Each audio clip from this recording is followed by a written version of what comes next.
Ahoy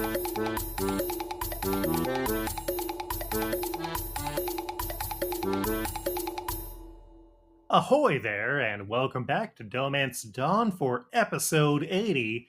Bwah, bwah, bwah. I'm Luke, he, him, sometimes they, them, and I am joined by my co host, a beautiful Chicana, who is not Dr. Temperance Brennan from the TV show Bones, Janine. Hello, my name is Janine Juliet. My pronouns are she, they, and I don't have a third thing to say. Yeah, because I said more than enough things for you. You said a lot of things. Things came out of your mouth, and some of them sounded like words. I mean, typically, what I am saying is words, Janine. If there is a logical flow to them, that is its own thing. But I've been watching Bones, and it starts off as a series where it's just like, hey, here's corpses that I guess technically the Smithsonian is looking into, even though it really seems like the FBI should have just invested in their own weird bone autopsy group, because we don't really see them digging that much into things until it's like season 3 and oh hey yeah we're talking about a secret cult group who is doing ritualistic killings, and it's like a Sith situation. And anyways, Bones is a weird series, and initially I also started making a lot more jobs about New Girl, because you know that Emily Deschanel and Zoe Deschanel are sisters, right?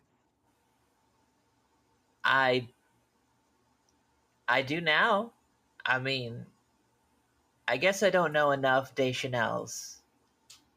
I mean, there's really only 2 of them that are For in the now. discussion. For now. Yeah. Yeah, early on it was a lot of New Girl jokes, and now it's just kind of like, oh, yeah, no, I'm kind of into the show. My wife got burnt out on watching Supernatural, which is completely fair. Oh yeah, I dipped out at about like season 6 or 7, I think. We, yeah, I think we dropped out around season 5. I was just kind of like, I don't care enough to really continue on, and so we moved on to Bones, the show where there's always bones, and some of the bodies made me decide, oh yeah, I don't want to eat this food that I cooked anymore, because ground chicken and a bunch of bugs eating flesh are kind of similar visuals. Yikes. Uh-huh. Personally, I started watching The Great North with my boyfriend, and Hell yeah. let me tell you, it is a lot better than the theme song would suggest. Because when I first heard that theme song, I was like, wow, this kind of seems a little bit low energy, or like maybe that they just improvised what it was on the spot. Like Mm-hmm. a rock or a tree? Is that all Wow. you have to say about Alaska? Uh-huh. It's a dog shit theme song. That's it's a song that you can sing along with, Janine. Anyone can sing along with a theme song. I'm a huge proponent of the Great North. Hey, fucking song 2, Blur song 2, the one that goes Mhm. woohoo. You could sing along to that, but guess what? It also sucks. Do you actually know the lyrics to song 2 though, without looking them up? When I feel heavy metal, when I'm pins and I'm needles, something else, woohoo. That's part of it, but you don't know the full lyrics. And I'm just saying, I am a huge fan of the Great North. How far are you in it? I'm like, I know I've broken into the 3rd season, not yet into the 4th. Okay, have you gotten to enter it yet? I think so.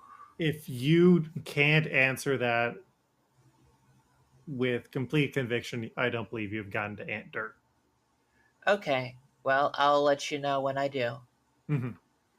Anyway, All right. we don't really talk about the Great North on this podcast. What do we do? We talk about bones. You see, the Gormagon Sorry, we talk about One Piece and The Simpsons, and if you've made it 80 episodes so far and you are listening to this, hello.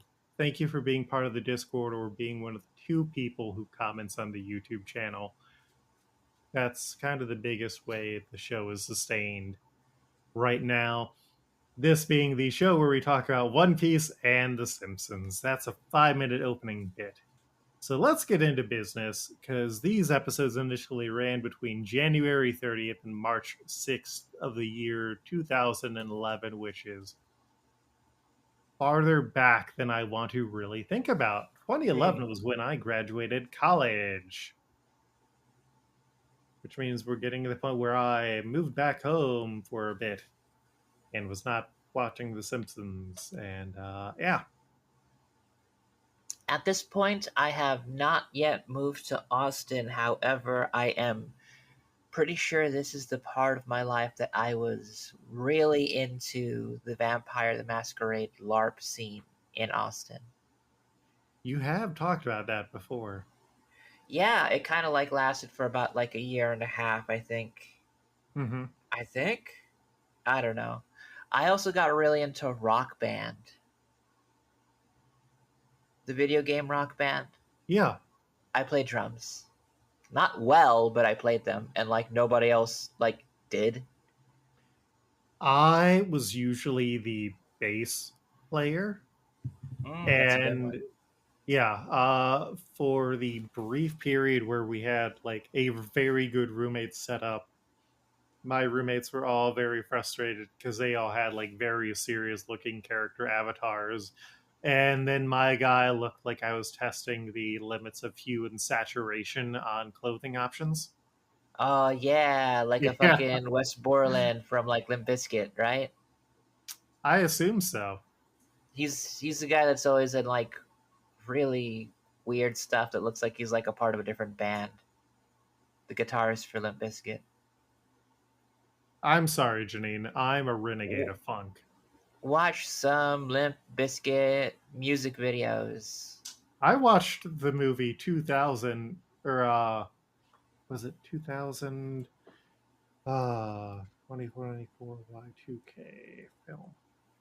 Oh no, it was literally just called Y2K, where Fred Durst shows up in that. Oh, Mm-hmm. I As should watch. himself. Oh, Mm-hmm. that's amazing. It's also got Lachlan Watson. Okay.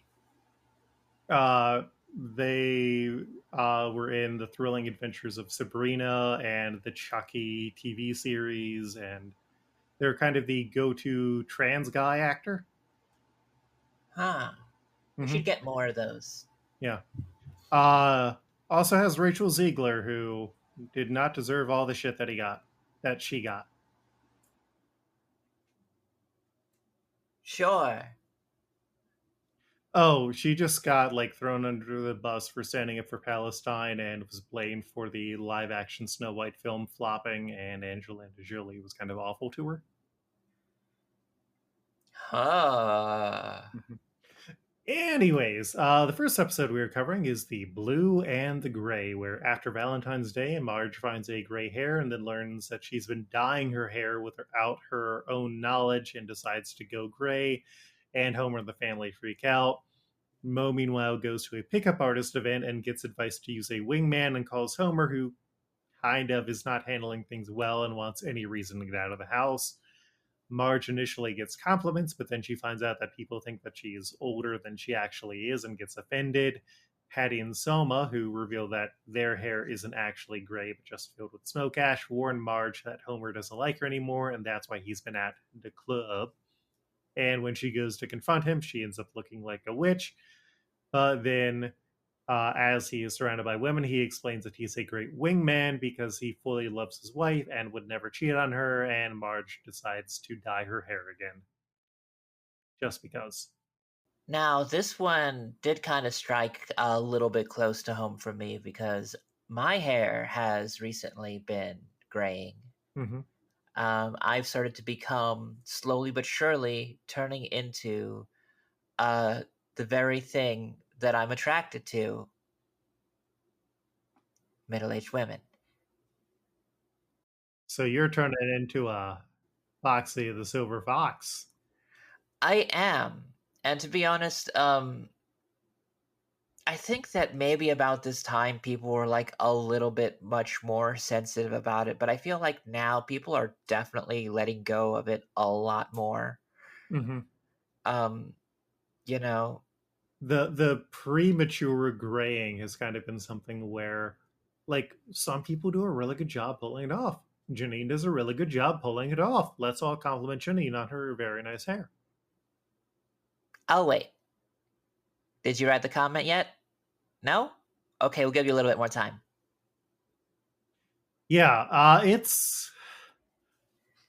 it's almost a shame this is also the episode that they kind of like tackled pickup artist stuff, which was definitely very big in 2011. Um, there's also like some weird stuff that doesn't really go anywhere, like Bart punches Millhouse out for talking about his mom and then gets into another fight, and it's like, yeah, it just kind of peters out after a point. Like a failed B plot that just didn't launch. That's failed C plot, really. Oh yeah.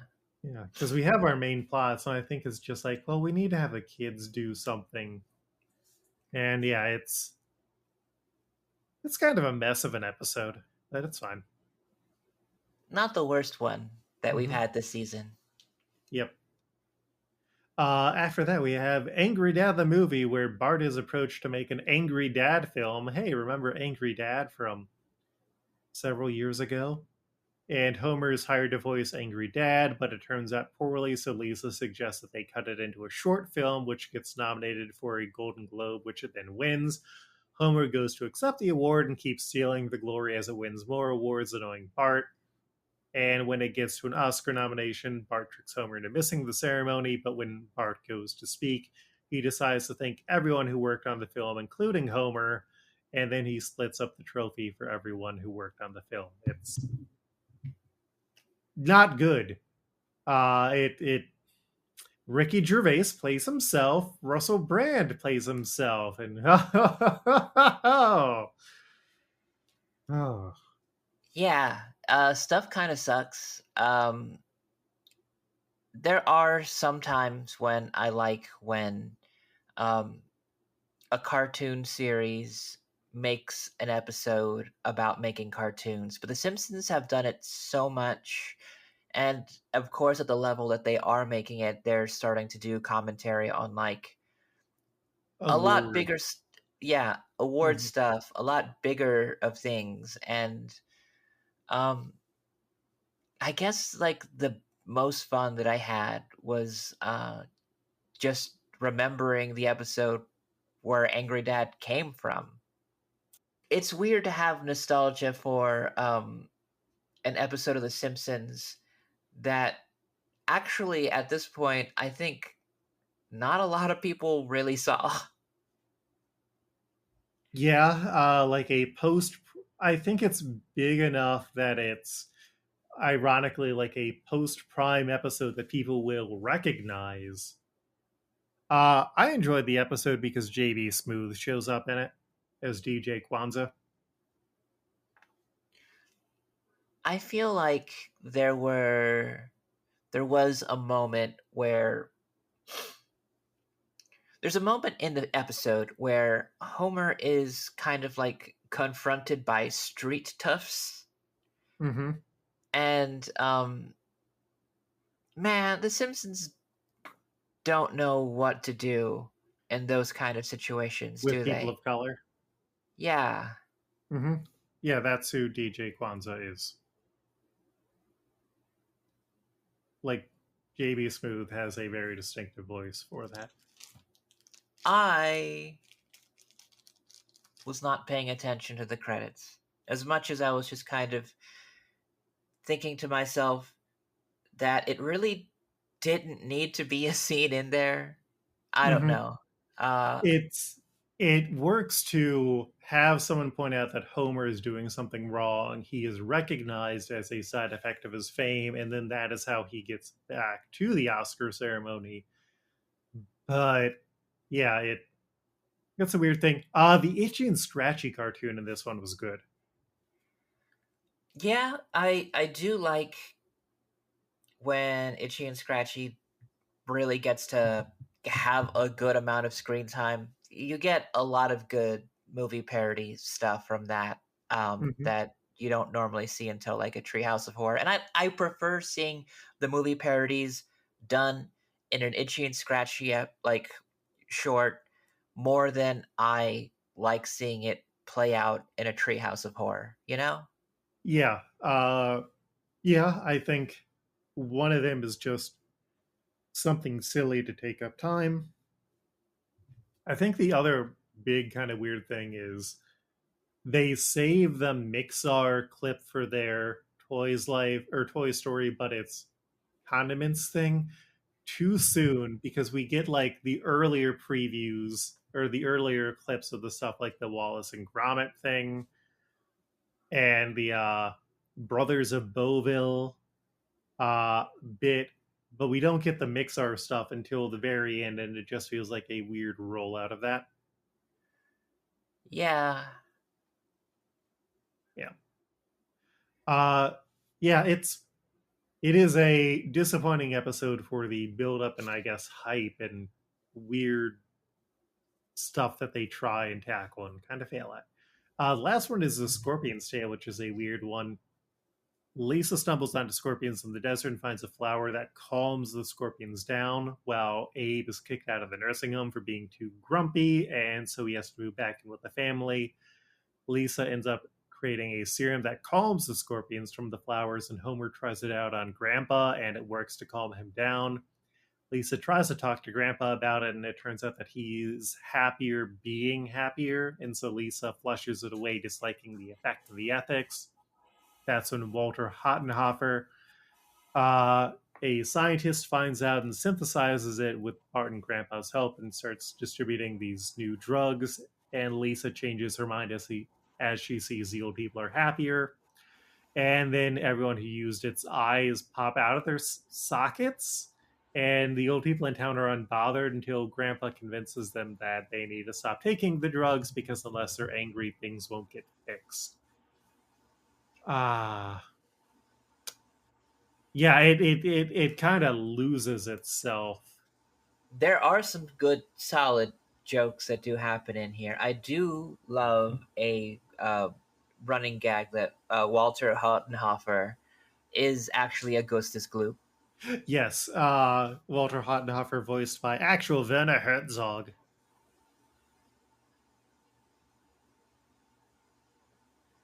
You know Uh, Werner Herzog, right? yeah, the little Dieter um, is gonna fly a plane. That's the name of Mhm. the movie. Little Dieter is going to fly a plane. What? little Dieter's gonna fly a plane.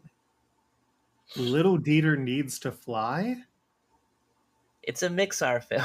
Yes, that is the name of a film directed by Werner Herzog. This was also the point where like Werner Herzog. No, no, you're thinking of Werner Hedgehog, the director who jumps on the robots and really angers Dr. Robotnik. Werner the Herzog, you just got to feed him. Da da da da. I'm glad that we've gotten our title options 19 minutes in. Yeah, um, Simpsons just likes putting in random gross out gags now. Like it's Sideshow really trying Bob's to. face. Yeah, honestly, I feel like it's trying to find something that it could be able to do to combat Family Guy.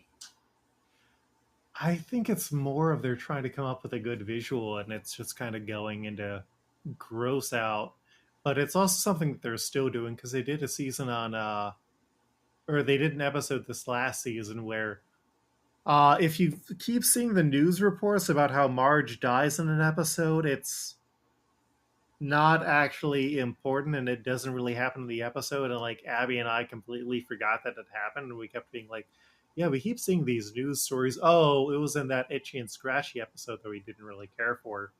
Um, yeah, it's but they did another one on whatchamacallit, the new weight loss drug that people are using. It's just like, oh yeah, all the fat people are now turning into weird looking gross monster people. And Huh. yeah, it's not great. I don't know. I don't know if there's a specific writer that we have to blame for like getting kind of weird with it.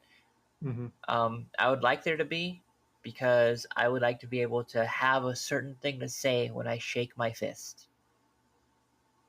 Macaroni Marconi. That might be the placeholder. Hmm. She macaroni on me until I Marconi. Hmm. Yeah, it's an interesting one, but it kind of loses itself with that third act horror that also doesn't really work. Because if Yeah, you're basing your judgment on how society is going to go based on Homer and the guys, it's never going to look good. and if you're basing on like the people that need to be like nagging in order to get change done, um, you why are you going towards the fucking elderly that have been proven and had many jokes about them being mean or Mhm. completely out of touch? Why not go for the actual nagging of the most naggiest character, Lisa? Yeah.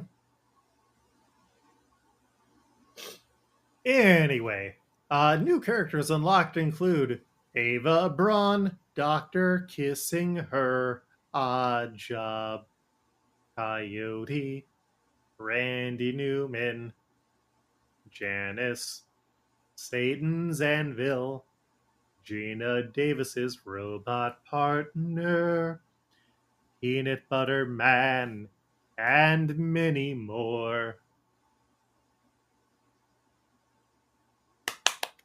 Yay! Woo! Anyways, we're covering episodes 485 through 489 of One Piece. These titles include Settling the Score, Whitebeard versus the Blackbeard Pirates, The start of the show. Blackbeard's plot revealed. Akainu's Tenacity, the fight. Fuck. Akainu. Fuck. Akain. Fuck. Akainu's Tenacity, the Fist of Magma attacks Luffy. A desperate cry. Seconds of valor that change destiny. Enter Shanks. The Ultimate War ends at last. I bet they're going to feel silly for calling this the Ultimate War because it's not really a big war. And it proves that war, what is it good for? Absolutely nothing. Man. That's what I'm saying. Hell yeah. Man, I feel like a woman. I'm feeling saucy tonight. So, as Shiryu appears with Blackbeard's crew, he tells Sengoku that he's working with Blackbeard now, and this is his resignation, and they were able to hypnotize the people to open the gates somehow, which also helped Luffy's escape ship get through. Whitebeard attacks Blackbeard's crew since it led to Ace's death, and Whitebeard declares that Blackbeard is the one person he won't call his family, which is really saying something. Oh yeah, the guy just shot a point blank right in the stomach and was like, "No, you're my son," Mm-hmm. and it worked. Mm-hmm. So Marco asks to help, but Whitebeard orders him to stay out, and they fight, and Blackbeard is almost beaten, but then all of Blackbeard's commanders join in the attack, executing Whitebeard, and as he dies, he remembers sharing cups with Roger in the past and how he was uninterested in finding the One Piece. And with his dying words, he warns that a new pirate will find the One Piece, and that will change the fate of the world, and he shouts out that the One Piece is real, which is broadcast all over the world, and he reflects that it has been a long and fulfilling journey and says goodbye to his sons. And as he dies on his feet, we see that he never had a mark on his back from retreating. That's badass. F's in the chat for Blackbeard. Morning Yeah. till we join ya. Mm-hmm. So the news spreads around the world with mixed reactions, especially with the declaration that the One Piece was real. And as Whitebeard's men start to retreat, Sakazuki Akainu resurfaces. Buggy, meanwhile, starts to run off since Whitebeard died, and the prisoners think that Buggy didn't kill Whitebeard because he was too honorable, so they continue to follow him, and the Dindin Bushi is abandoned. Jinbei remembers his promise to Ace to look after Luffy, while Hancock starts attacking the pacifistas, declaring that since Ace and Whitebeard are dead, their responsibilities as warlords are over, which, queen shit there. Yeah. Aokaiichi, meanwhile, freezes the water around the ships before Sakazuki reappears to try and face Jinbei, while Ivankov and Inazuma try and protect Luffy. Blackbeard, meanwhile, put a cloak over Whitebeard, and when he uncovers himself, he reveals that he now has both his original black hole powers and the powers of Whitebeard's earthquakes, declares that he's going to conquer the world. Sengoku tries to face him, and the Marines are like, okay, well, this is all going bad. I guess we're going to have to get those pirates now. Ivankov attacks Sakazuki, but is defeated easily, and as Kobe's watching the senseless violence, he starts to get very upset because he is feeling all of this. Sakazuki then goes after Jinbei, who is unable to protect Luffy, who gets punched in the chest, leaving a massive scar, and Jinbei gets knocked down to the ice. Crocodile intervenes to protect them and blows Jinbei and Luffy away into Buggy, who is still running away, while Whitebeard's commanders step in to slow Sakazuki. So, Janine. Yes. Now you know why, if you've seen any later One Piece stuff, Luffy has that big old X on his chest. I do like the consistency of that, where that is where that came from. I do like having big fights having physical marks that last, you know? Yeah. It's very cool. And it's also just like, oh yeah, everyone's just getting a bigger, different chest after the time skip. Zoro's got the biggest titty. That's when Trafalgar Law's submarine surfaces, and he asks Buggy to hand Luffy over. Blackbeard unleashes another earthquake, and the sea literally begins to buckle as the ocean descends into chaos, and even the sky starts to change. The tsunami starts to come near Sabaody, causing more chaos, and as Kobe hears every person dying, Smoker and Toshigi recognize that the Marines are becoming bloodthirsty monsters, and Kizaru goes after Luffy, who is dropped off with Law. Kobe calls out for everyone to stop and gets in the way of Sakazuki for ending so many human lives on both sides, and he declares that the Marines have no more reason to fight. Sakazuki is about to kill Kobe, but the attack is blocked by Shanks, who picks up Luffy's hat and declares he is going to end this war now, allowing Law and his crew to head out. Shanks, who recently got done fighting Kaido, which, Janine. Yes. It's a Kaido watch. Throws the straw hat to Buggy to return it to Luffy and offers him a treasure map in exchange. Aokaiichi tries to freeze Law's submarine, and they barely escape before Kizaru destroys the ice with lasers, causing them to have to go down deeper before Kizaru just has to give up, promising to get Luffy in the future. Hancock, meanwhile, commandeers a marine ship to go after them. Buggy finds out that Shanks lied about the treasure map and refuses to forgive him, but the prisoners are impressed by Buggy standing up to the Emperor. And that's when Mihawk decides to get out of there because he finished his job, and Shanks approaches the remaining Marines and Blackbeard pirates, and everyone kind of decides to call it off now, and Shanks tells the Marines that they have to honor the fallen, and he requests Whitebeard and Ace to get a proper burial, which Sengoku agrees to, declaring that the Navy has won the war, and the war is over until we have like 2 episodes in the next episode And then we're getting into weird stuff. Thoughts on? Fucking mission accomplished banner. Yes, very much. Very much. Uh, uh, thoughts on Summit War?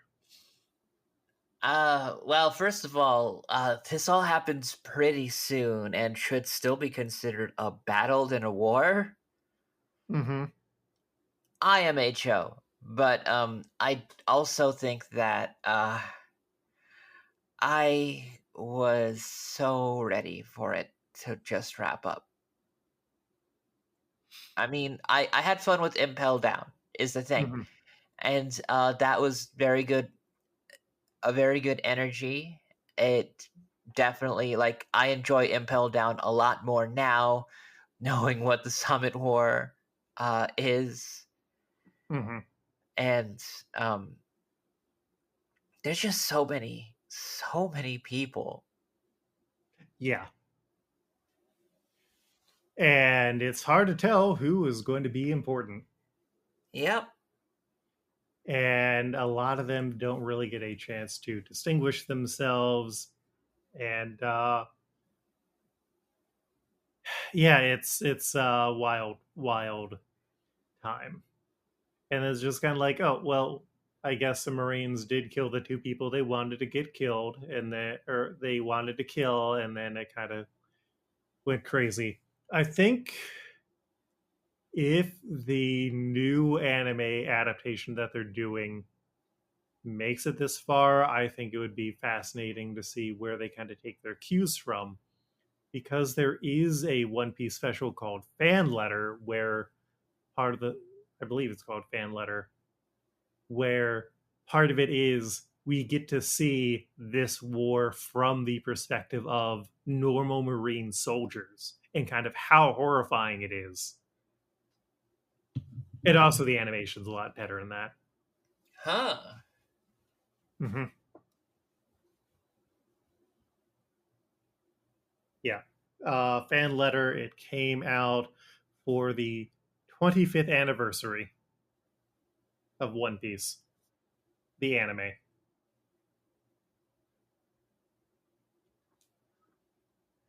So that couldn't have been that long ago, right? last year. Holy shit. Yeah.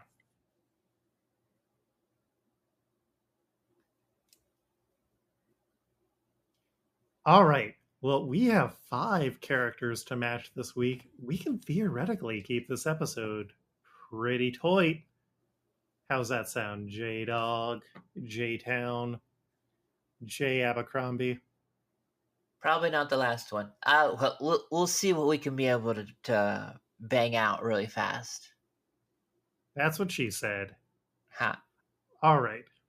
So, as per usual, I have my normal mix of 3, including some of them that are less serious, and chances are Janine can make me regret those suggestions.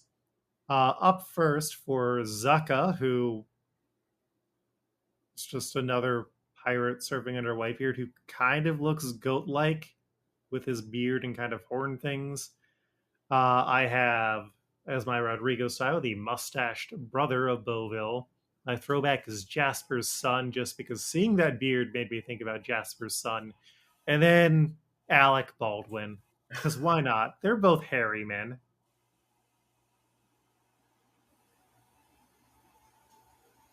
Who do you have, Janine? Well, my Rodrigo style is Coyote. Mm-hmm. And my throwback is Trucker 1 from Maximum Homer Drive. Interesting. I do believe this is the one that was eating steak with Red Barclay. Is pretty hairy. I mean, the coyote is pretty hairy too. I mean, Yeah. You know what? I'm good to go with Trucker 1 for you, Janine. hell yeah! Bwah, bwah. Wonderful. We then have Julius, Who do you have for Julius? Well, my Rodrigo style is Odd Job, Mm-hmm. and my throwback is Fun Homer from We're on the Road to Doughtware. I think that he was the Homer that ultimately convinced the material Homer to take Bart on a trip to Las Vegas instead of putting him in camp. Interesting. Homer.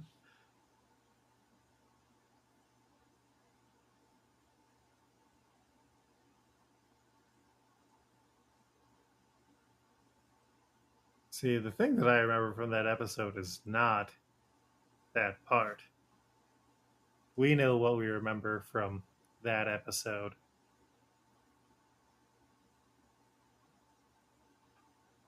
Okay, you remember Fun Homer.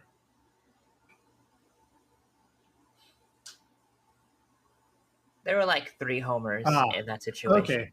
Yeah, he has rainbow pants and a propeller beanie and a martini. And he's Yeah. kept in jail by Serious Homer. I thought Okay. that Julius's like hat just kind of looked a little bit reminiscent of a jester cap, so that was kind of like my vibe there. All right. Well, my Rodrigo style is the old brother of Billville.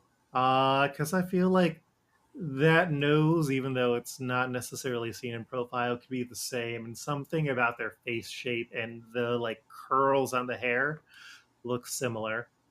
My throwback was Julio Estudiante, because I was just looking for other Juliuses or similar names, and I didn't want to use Julio Franco. And then there's also Kegmeister Julius, which was Dr. Hibbert back in college with his buddy Willie Nelson. I'd prefer to go after the older brother of Beauville. I don't Huh. necessarily feel Fun Homer.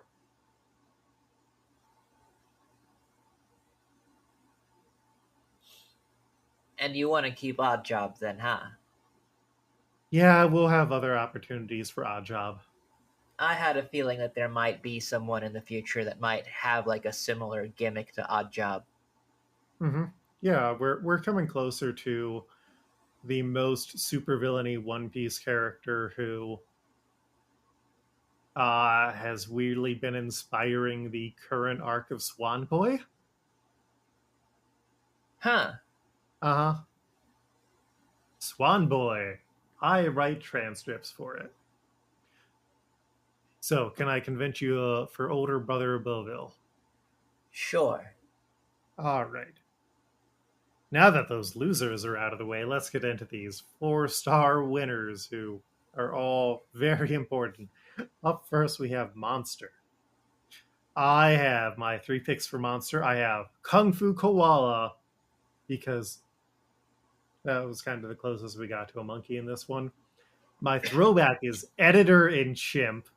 And then the ape from Apes a Popping, because you know what? I don't want to go for any basic ape. And God, Editor and Chimp smoking that cigar looks baller as hell.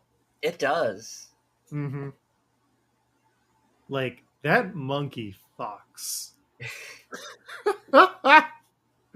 All right, Janine, who do you have? Well, for my Rodrigo style, I have Flying Mr. Teeny. Mm-hmm. And for my throwback, I have the chimp from the movie Hail to the Chimp. That's what you get for not hailing to the chimp. The very one. All right, well, we aren't the only ones getting options in here. Pere, pere, pere, pere, pere. That's right, it's our call in. We got 4 suggestions. Hell yeah. I love it when y'all interact with us. The 4 suggestions we got were that one welder guy suggesting Mojo, Mr. P suggesting classic Mr. Teeny, King Atticus suggesting King Homer, and Reverse Eye Patch suggesting the smoking monkey that Lionel Hutz offers. Huh. There's some good options. Part of me is afraid that, like, I don't think there is a bigger ape in One Piece. I was trying to look it up, Huh. and I mean, beyond Apis being the result for apes or apes concert, like there is not really another big monkey character that's coming to mind. huh. Listen, if this is going to be the biggest, most important monkey in One Piece so Mhm. far, I do think then we got to give it to the biggest, most important monkey from The Simpsons with Classic Teeny. Yeah, I'm taking one more quick look. Yeah, we can save some of these other monkeys that are going to show up later for later. Okay, so Mike P, you went for it and you shot the gold. Sometimes it's the obvious choice, sometimes it's not. All right, we then got Hongo, who the one shot of him that we get looks bad. He is the doctor for the red haired pirates. Oh. Mm-hmm. Who do you go for Hongo? I really couldn't get anything from his vibe, so the only one that I have, and it's my Rodrigo style, Is Nick Park? is the seat filler, Oh, interesting. as it was filling the seat of the name, and I could not find anything better than that. The pick that I had was Nick Park because they have a very similar haircut and face. And it would kind of fit the weird theme that we've had for Shanks's crew, where a lot of them are somewhat famous people. Mm. My throwback is Dr. Chef, who was on the Opal show, and then I had Chinese pirate captain who has the like four tiny birds on his shoulder. Hmm.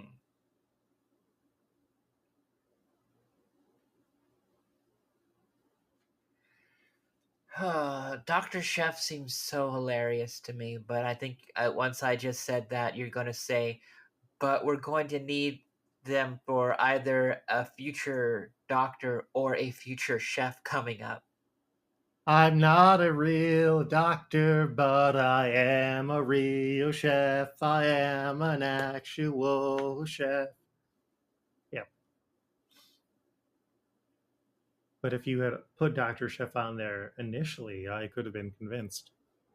But yeah, Hongo hasn't really done much that I remember at this point. I'm on Team Nick Park. All right, let's do that. I mean, with a captain like Conan O'Brien, it just makes sense. Yes. All right, and then last we have Gav, who got a big monster face and looks like he's going to shoot to whoop like it's 2008, and we haven't really kind of grappled with the fact that no, this is really just a blackface meme, and we should stop using it. Yeah, that was a time. Mm-hmm. Who do you have for? Oh, wait, I would go first this time for Gab. My Rodrigo is Jack Blackhawk. My throwback, I'll hold on to for a second. My other suggestion was Gabriel. Who do you have, Janine? I have, as my Rodrigo style, Russell Brand, because I just kind of want to blow that one out of the water the second that like I saw that one, you know? We can let him sink to the ocean, or until we get to the character who is actually a weird creep who's trying to go after underage women. Interesting. And I also had Alcatraz, because I can't remember if we have ever used Alcatraz. But this guy's giving me like big Alcatraz like vibes based on, posture and hair alone. Okay, so Janine, Yes. you might have me with Alcatraz, but I want you to picture, clear your mind and start drawing a campus on what I am going to describe to you. I'm in my mind palace already. It's Scrat from Ice Age. I am having a hard time following. Please show your math. Okay. So Gav is his height has not been given apparently, which is how unimportant he is. But how hilarious would it be if you had a human-sized Scrat from Ice Age on Shakes' crew? I don't know, man. I mean, Scrat's kind of iconic for like starting the Ice Age movies. Like every single movie starts with Scrat. Scrat is like the proto minion. I think I got a Ooter pile Scrat. Okay, no, that's fine. Scrat has entered the conversation. Text Scrat to 1-888-911. Don't do that. Don't do that. We're not responsible for any kind of bill that you receive from just from messaging Scrat to an unknown number. 1-888-911. Yeah, it's not a complete number. It won't work. Yeah, I'm good with Alcatraz. Hell yeah. We have not used Alcatraz yet. Good, all right. I feel like that is a character that I have like circled back to several times trying to get nailed down. Yeah, Jenny wants to nail Alcatraz. So our Zucca is trucker number 1. Our Julius is old brother of Beauville. Our monster is Mr. Teeny. Our Hongo is Nick Park. And our Gab is Alcatraz. All right. That wraps us up. Janine. Where can you be found?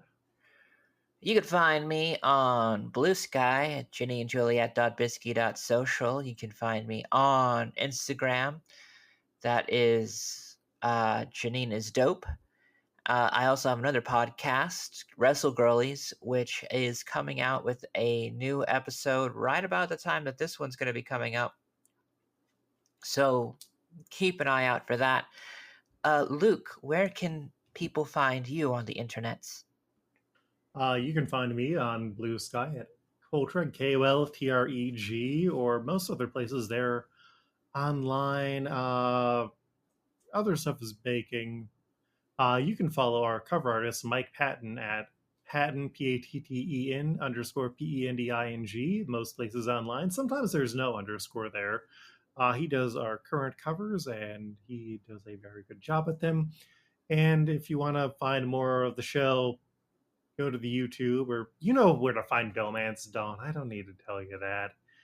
There is a Patreon where you can chip in some money to help me pay for other things that I need money. Hopefully I have job news by the time this episode goes live. But that is going to wrap us up for this week. So, Janine? Yes. Do you want me to instill a form of dread inside you? Don't you always do that any episode anyway? I mean, not every episode. Well, I guess then you're lacking. Let's dread it up, baby. Next week we're going back in time to find out about Luffy's other brother who died. Excuse me? See you then. Smooth sailing.